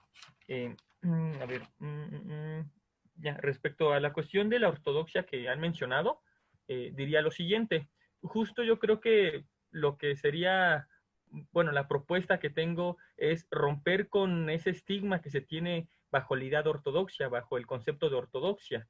Efectivamente, un poco la propuesta es esa. Claro, se requiere desarrollarlo más ampliamente y yo creo que puedo hacerlo. De hecho, en la tesis de licenciatura ya tiene bastantes años, pero un poco esa fue la propuesta de fondo, ¿no? Fue una revisión más bien de la cuestión teórica filosófica, y bueno, pues aquí igual agradezco al doctor, al profesor, mi maestro Ernesto Schettino, que guió ese proceso, ¿no? En realidad para mí más bien fue revisar la teoría de Elie de Gortari y hacer un poco de historia sobre su vida, pero más comprender el desarrollo ideológico, ¿no? Ideológico para poder ver la diferencia entre dogmatismo y ortodoxia, y prefiero, bueno, hasta ahorita pues quedarme con ese concepto. Justo lo importante sería desarrollarlo, ampliarlo, si quieren llevarlo a la cuestión etimológica, pero acorde a lo que dijeron, la idea de recto, de principios, ¿no? De una cuestión derecha, efectivamente es la parte que me interesa. Es decir, destacar que hay una serie de principios y elementos constantes que no cambian, ¿no? Efectivamente, por eso me interesó el mismo concepto de ortodoxia, ¿no? Esta idea de recto, es decir, de ciertos principios. Como preguntaba la doctora Daniela, bueno, ¿cuáles son esos principios? Al cual agradezco justo los comentarios, las preguntas, tengo que expresarlos, ¿no? Tienen razón, en el texto, posición final que hice, bueno, ahorita en persona no está en el texto, ¿no? Y hay que desarrollarlo. ¿A qué nos referimos? ¿Qué tipo de principios, no? Y yo creo que varios de esos principios tienen que ver con su concepción filosófica de la realidad. Insisto, ¿no? Desde los, ya para poder conocer la realidad, ¿bajo qué principios partimos? Bueno, la realidad existe objetivamente, tal, es decir, una serie de principios filosóficos de lo que se llama materialismo, ¿no? Es decir, ahora sí tendría que decir, remitirse a la visión de Engels, a la visión de Lenin sobre materialismo y empiricismo, que son textos que se pueden rastrear en Elie de Gortari, ¿no? Pero insisto, recuperarlos y decir, estos son los principios que siguió y de alguna forma enriqueció a partir de ellos. Entonces, bueno, más bien es un concepto que, insisto, yo prefiero quitarle el estigma de ortodoxia y empezar a abrir camino por ahí, para que donde digan un ortodoxo no piensen que es lo mismo que dogmático y no sientan feo, eres que eres un ortodoxo. Bueno, sí, tengo principios, ¿no? Y si le quitas esos principios, pues, ¿qué cosa puede ir siendo, no? Claro, no es que sea criticable que alguien no sea ortodoxo ni demás, pero me parece que también dejarlo como es ortodoxo y pensar que es algo como un estigma, pues hay que romper con eso, ¿no? Entonces agradezco, insisto, los comentarios que hicieron sobre eso, y también diría que sobre los comentarios de la importancia de situarlo en el 20 Congreso, la invasión a Checoslovaquia, Hungría, efectivamente son temas importantes, se tiene que hacer, tendré que desarrollarlo, y la parte que quiero un poco expresar es lo siguiente, que a mí me interesó cómo justamente, ¿no? Estos hechos en la mentalidad de otros intelectuales causaron una ruptura que se expresó en el abandono de ciertas posiciones y principios filosóficos, ¿no? Dijeron, bueno, a ver, si eso es el socialismo, si ese país de construcción está haciendo esto, entonces tal vez la teoría esté mal, ¿no? Y yo creo que lo interesante es cómo Elie de Gortari dice, bueno, pues en la realidad política puede estar pasando esto y es una cuestión criticable y demás, digo, habrá que profundizar en su posición, ¿no? Lo que ya dijo el doctor Ida de Gortari, ¿no? Un poco el cuestionamiento, la crítica, ¿no? Que empieza a reflexionar sobre el socialismo. Sin embargo, eso no lo llevó a abandonar los principios, y yo creo que es la parte un tanto que quería destacar, pero efectivamente agradezco el comentario de la doctora Daniela, tendré que profundizar en esta cuestión del 20 Congreso, las invasiones por parte de la Unión Soviética, ¿no? Y en general su comentario de que hay que estudiar las ideas ancladas al desarrollo histórico, efectivamente, ¿no? Son aspectos que me falta desarrollar. Acepto que un tanto no los toqué pensando que, bueno, sí, pues no hay justificación alguna, ¿no? Que algunos de ellos ya los había tocado en la tesis de licenciatura, y más bien esta parte era como situarme en su desarrollo intelectual, pero efectivamente, ¿no? Hay que estudiar la cuestión ideológica anclada en la realidad. Bueno, si yo quiero ser materialista como Elie de Gortari, pues para empezar tendría que ir por ahí. Entonces sí, agradezco los comentarios y me parece que son de gran valía. Entonces, solo para ir cerrando, sobre la cuestión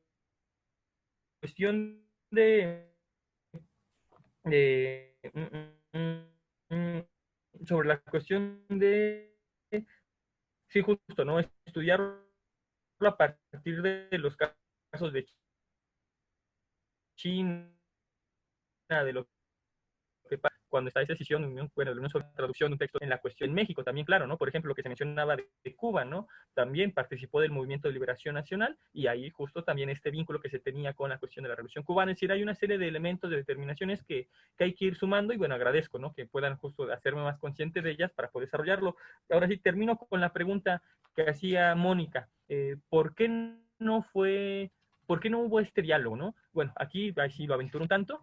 Yo considero que no hubo un diálogo justo porque su concepción teórica, por una parte, no era la de este otro marxismo, ¿no? Digamos, llamado renovador o de la nueva izquierda y demás, no coincidía ahí.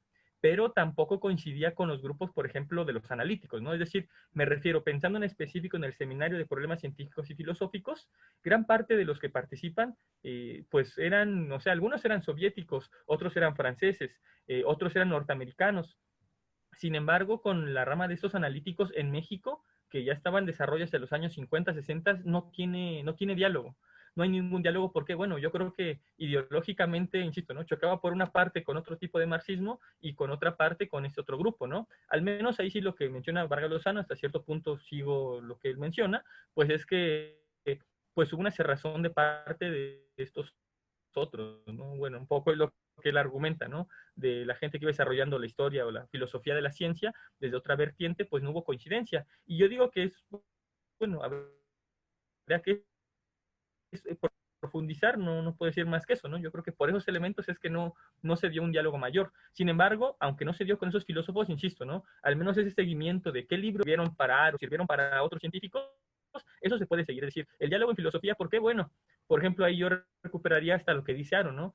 Aro, o al menos con esta biografía pues, que hace Elena Poniatowska de Aro, hay una parte donde destaca, ¿no? Que Aro también se quejaba un tanto del ambiente idealista, ¿no? Es decir, hablamos también de Aro, ¿no? Surgió igual un poco de la época de Gortari, con esta concepción muy clara, la diferencia entre materialismo e idealismo, justo una división muy de ese marxismo ortodoxo, y bueno, Aro también se quejaba, ¿no? Es que esa facultad está llena de idealismo y no se puede por ahí avanzar lo que interesa de la ciencia relacionado con la realidad y demás.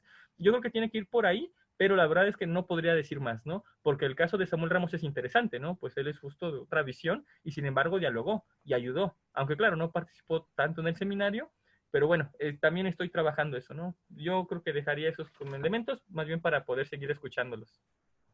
Perfecto, Ángel, muchas gracias. Iniciaríamos entonces la segunda ronda de intervenciones con la profesora Alexandra y luego seguiría el profesor Aymer. Profesora Alexandra. Profe, el micrófono está cerrado. ¿Ahí? Sí, listo, profe, muchas gracias. Muchas gracias. Yo quisiera un poco descentrar la discusión, aunque es apasionante, el tema de... Y además, evidentemente, para sobre lo ideológico, pero quisiera un poco descentrarte, Ángel, sobre esto. Quisiera retomar la provocación que lanzó Marichal en torno a Gortari como intelectual, ¿sí? Como intelectual en un sentido amplio, como intelectual en un sentido de formador, de editor, de constructor, de impulsor.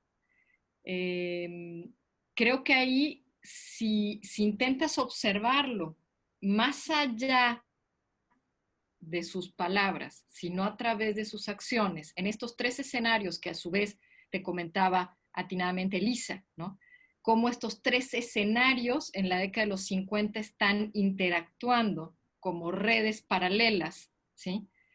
Que se nutren mutuamente y que está más allá de lo que después quedó plasmado por escrito. Es decir, creo que si te vas a otro tipo de análisis, puedes encontrar respuesta a esto que te preguntaba sobre si hay diálogo, no hay diálogo, con quién hay diálogo, ¿no? Me parece muy interesante lo que planteas de que el diálogo se da más con los científicos, digamos, duros, que con los filósofos, ¿sí? Porque los científicos duros, per se, tienen siempre una red intelectual más internacional, ¿no? Y además, el personaje, por las características que tú has analizado, al igual que todos los otros intelectuales que estuvieron asociados desde la década del 20 a la Internacional Comunista, tienen una red intelectual muy particular. No es una red intelectual anclada necesariamente en su presente, su inmediatez, ¿sí? Sus redes tienen otras características, se nutren de otro tipo de diálogos que no son tan evidentes y que entonces hay que rastrearlos a través de un análisis mucho más minucioso, ¿sí? De lo no evidente, posiblemente en la correspondencia que tal vez puedas encontrar en el archivo, posiblemente incluso, como te decía Marichal, con este tema de la colección, o sea, quién publica, a quién no publica. eso implica un diálogo, aunque no sea evidente, ¿sí? ¿A quién decide poner en diálogo una colección, ¿no? Entonces, ahí hay que nutrirlo más, porque efectivamente, además, la década de los 50, aunque no soy un especialista en Guerra Fría, pero a nivel del mundo académico, es una década muy rica. Aún y con todo lo complejo que estaba sucediendo a nivel político internacional, intelectualmente es una época muy rica. Y entonces no es casualidad que estos tres escenarios estén dando vueltas. Si tú pudieras, por ejemplo, claro, a mí que me encanta el tema de las redes, si tú pudieras plasmar, por ejemplo, quiénes participan en estos tres escenarios y después de eso contrastarlo con la correspondencia privada y después de eso contrastarlo con una guía de autores en las colecciones, seguramente te daría como otra perspectiva que nutriría un personaje que es sumamente interesante y que creo que es interesante siempre asumirlo en toda su amplitud y no solamente en el debate o la discusión sobre su tipo de marxismo, ¿sí? No sé, pero claro, tienes tiempo, tienes muchos años de investigación, por suerte eres muy joven, así que tienes mucho camino para recorrer. Gracias. Gracias, profesora Alexandra. Profesora Aymer, tiene la palabra. Bueno, gracias. Yo quiero volver sobre la ortodoxia que planteaba Fabio y también Elisa, pero que tú, Ángel, nos has dicho que efectivamente estás de acuerdo, que esto quizás hace ruido, que habría que replantearlo. Y me parece, Ángel, que una manera de darle la vuelta a esto, porque es que sí, efectivamente, un pensamiento ortodoxo marxista, a uno se le viene a la cabeza Stalin, y creo que no es el caso, ¿no? Y entonces en el caso del profesor Elie de Gortari, creo que una forma de romper ese estigma que ya nos has explicado que no era tu propósito y que lo quieres efectivamente replantear, sería un poco en la línea que te dice Alexandra. Y derivado de tu texto, uno encuentra ciertas puntadas en ese sentido. Entonces, fíjate que es un pensamiento y las relaciones que establece Elie de Gortari en su mundo académico intelectual, dan la clave. Mire usted, están los hiperiones, está Silva Herzog, está Samuel Ramos, está Mancisidor. El profesor Ira de Gortari mencionaba el cardenismo y mencionaba a los republicanos. Está el movimiento estudiantil, están los científicos, están estos seminarios y estas publicaciones que ideológicamente disparan para varias vertientes ideológicas, y el profesor Elie de Gortari tiene la capacidad, digamos, de ser de alguna manera el centro de todas esas interpretaciones de la realidad nacional y de un complejo mundo de ideas que está allí. Y desde ese punto de vista, entonces, efectivamente, no puede ser un pensamiento ortodoxo, sino un pensamiento que sí es marxista, con cierta tradición, pero que está abierto a muchos diálogos, a muchas redes, a otras líneas de pensamiento. Ese era mi comentario. Perfecto, profesor Aymer, muchas gracias. Le cedemos la palabra a la doctora Elisa y luego seguiría la doctora Daniela. Bueno, yo muy brevemente y abusando pues del micrófono, pero es que justo yo creo que lo que planteaba la doctora Alexandra Pita y lo que planteaba el profesor Ira de Gortari, yo creo que es clave. Es decir, bueno, en primer lugar, algo que no dije es que tú tienes un artículo, supongo que lo dijiste al principio, el artículo que publicaste en Signos Históricos, que es justo la parte, digamos, biográfica, ¿no? Donde hablas del conflicto que hay en la Michoacana y, o sea, leí el artículo, ahí hay, digamos, toda una parte de contexto mucho más rica. Pero creo que justamente este asunto de los tres escenarios que son el seminario, el Círculo de Estudios Mexicanos, y que después de ahí, del Círculo de Estudios Mexicanos, eso confluye en el Movimiento de Liberación Nacional. Esos tres escenarios son justamente los espacios de la red intelectual, no de la red académica y ni siquiera de la red política, sino de la red intelectual. ¿Por qué? Porque ahí es en donde están todos los personajes, digamos, bueno, evidentemente no Samuel Ramos ni esta generación anterior, pero sí es en donde se está dando la discusión de lo que es el marxismo, de lo que es la izquierda, de lo que es el mundo socialista, en el contexto de lo que está pasando en México, en este gran marco que es la Guerra Fría, ¿no?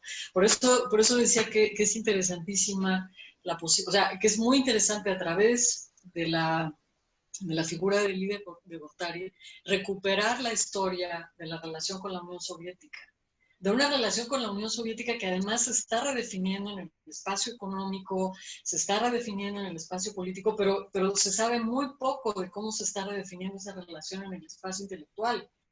Y creo que justo ahí la figura de Elie de Gortari te permitiría hacer así como una reconstrucción fascinante, ¿no? El asunto del Movimiento de Liberación Nacional, que es el gran parteaguas de la izquierda mexicana, la gran transición entre la vieja izquierda cardenista y la nueva izquierda de los años 60, ahí sería interesantísimo si pudieras rastrear qué está haciendo, con quién está hablando, con quién está discutiendo, de qué está discutiendo. Lázaro Cárdenas hace un viaje a la Unión Soviética a fines de 1900, bueno, hace un viaje a Europa y a los países socialistas a fines de 1958 y regresa fascinado diciendo, o sea, tenemos que abrirnos hacia Europa del Este, hacia la Unión Soviética y hacia China. ¿Hay intercambio o no hay intercambio? Sobre todo con esta otra vertiente que no se ha planteado mucho acá, pero es la vertiente michoacana, ¿no? La vertiente cardenista michoacana. Yo no sé, digamos, en términos de su historia personal. Es decir, en síntesis, la figura de Elie de Gortari, entiendo, y el texto está muy concentrado en la parte, digamos, de la producción bibliográfica y su línea, digamos, de historia de la ciencia, lógica, matemática, etcétera, pero creo que tienes realmente un espacio de análisis de historia intelectual y política, incluso, fascinante. Muchas gracias, doctora Lisa. La palabra se la cedemos a la doctora Daniela. Si no hay más intervenciones, después le devolveríamos la palabra a Ángel para ir recapitulando pues, a partir de las intervenciones que ha habido. Doctora Daniela. Gracias. Después de haber escuchado a Ira, me di cuenta de que, no es muy difícil, que las ideas están ancladas en la historia, en el devenir histórico, pero también están ancladas en la vida del que piensa esas ideas.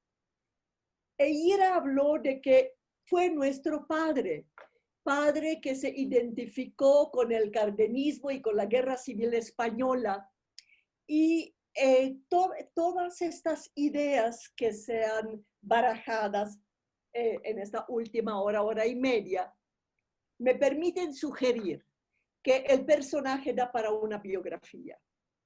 y que no sabía, Elisa acaba de mencionarlo, de que salió una biografía, un acercamiento biográfico en siglos históricos, dijo. Y yo creo que aquí están los hijos, aquí está probablemente el archivo, y son unas fuentes inapreciables para una biografía. Lo único que me preocupa es su juventud. Para hacer biografías hay que ser viejo, pero no necesariamente, no es una condición. Pero con estas fuentes de información, pero no de información cualquiera, sino información sentida, información vivida, más todas las sugerencias sesudas que aquí se proporcionaron.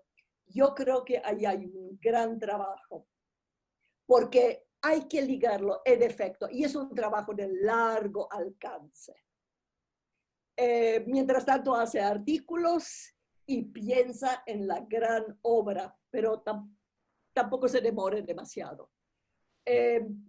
Porque yo creo que hay que tocar los parteaguas en la historia mexicana, en la historia latinoamericana, seguramente en las relaciones entre Estados Unidos y América Latina, y por supuesto Europa del Este y la Unión Soviética. Y hablando de diálogos, en el trabajo se habla sobre el diálogo con los científicos ortodoxos de la Unión Soviética. Pues si platicaba con Lysenko, me interesaría mucho saber qué sabiduría sacó, o de Michurin, qué sabiduría sacó de unos fanfarrones científicos. Pero este diálogo, que fue otra vez que salió a flote hace un ratito, es muy nutritivo para esa vida intelectual del personaje y de la época. Muchas gracias, doctora Daniela. Ángel, tienes la palabra.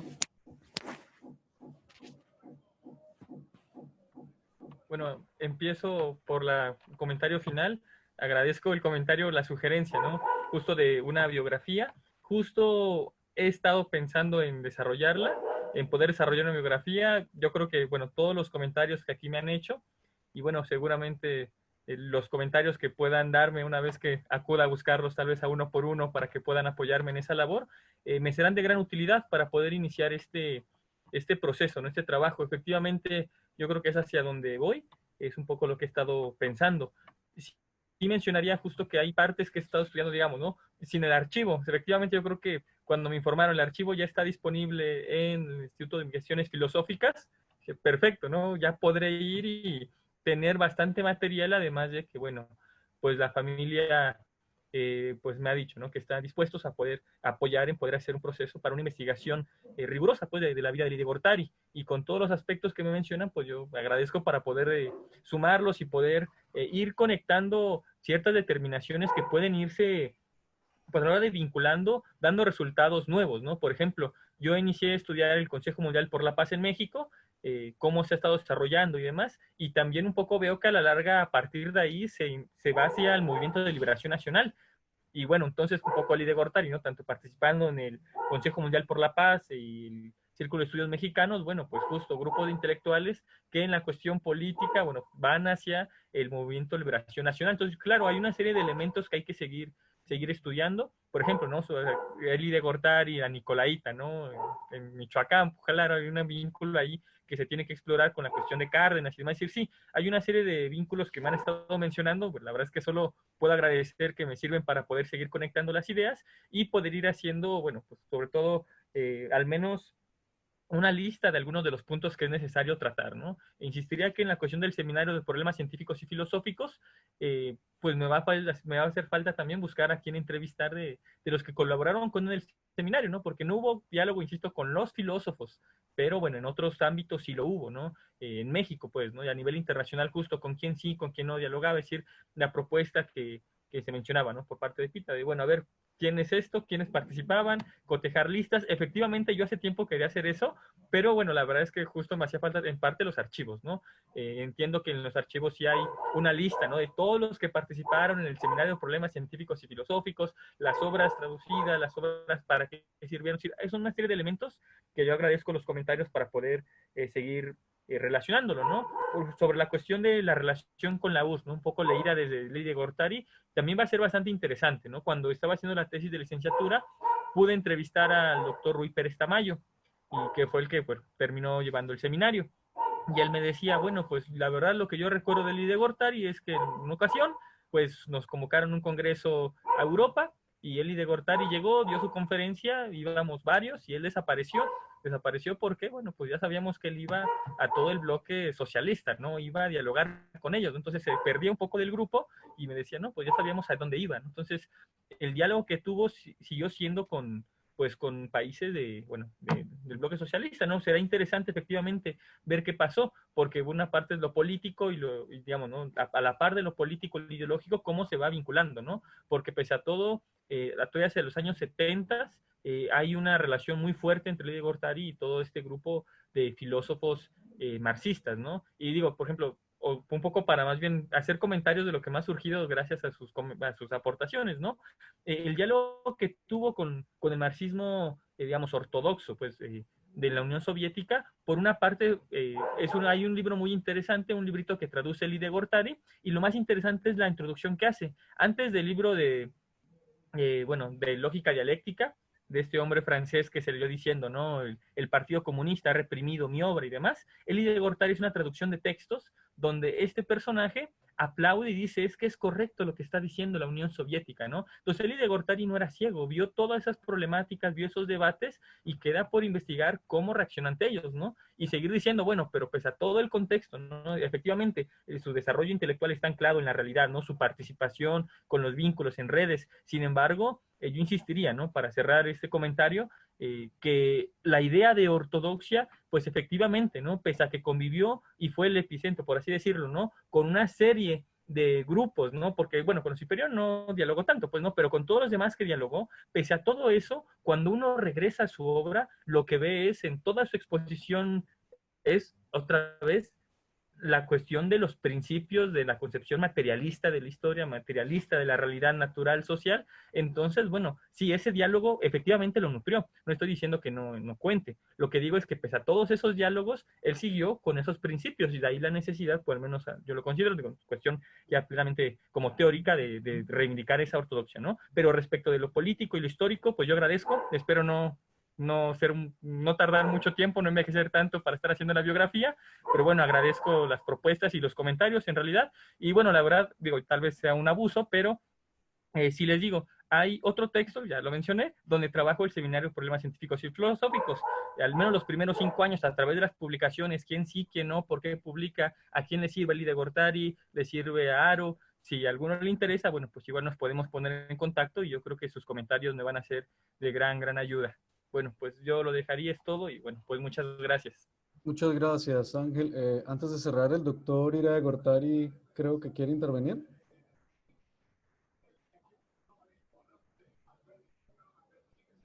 Seré brevísimo, nada más una pista que Ángel tendremos que platicar con él. Yo me tocó por ser mayor. Creo que 2 cosas son importantes. Mi padre quiso y tomó un cierto tiempo como primera carrera, por razones económicas, fue ingeniero municipal. Pero después él quiso ser matemático. Y buena parte de sus amigos eran también o matemáticos o ingenieros. O sea, hay una semilla importante en relación con los científicos. El doctor Aro, además, fue un amigo personal de mi padre. Bueno, la otra cosa que yo le diría a Ángel, y que creo que añade más en esto que un poco lo que decía la doctora González, Alexandra y Daniela, mi padre también tenía una gran relación con el mundo artístico, pintores, artistas, etcétera. Entonces yo creo que es otra dimensión. Yo conocí a Diego Rivera por mi padre, por ejemplo. Conocí a Javier Guerrero, todo el taller de... O sea, a esa parte de mi padre creo que también, como dice Daniela bien, es parte de una biografía. O sea, era un mundo muy amplio, como dice la doctora de estas redes, la doctora González, que habría que estudiarla. O sea, no solo era la política, la filosofía, el marxismo. También había todo este mundo, inclusive con la Unión Soviética, con todo este mundo de la novela, etcétera, etcétera. Pero en México eran grupos muy amplios, que habría también, Ángel, que meterles el diente, ¿no? Porque creo que también da idea de estas gentes de esa época que es muy rica, realmente, como decía, coincido, muy rica y entre condiciones, por eso insisto, muy difíciles, ¿no? Esto creo que también sería nada más. Muchas gracias. ¿Podría yo decir una última cosa? Soy Rebeca de Gortari.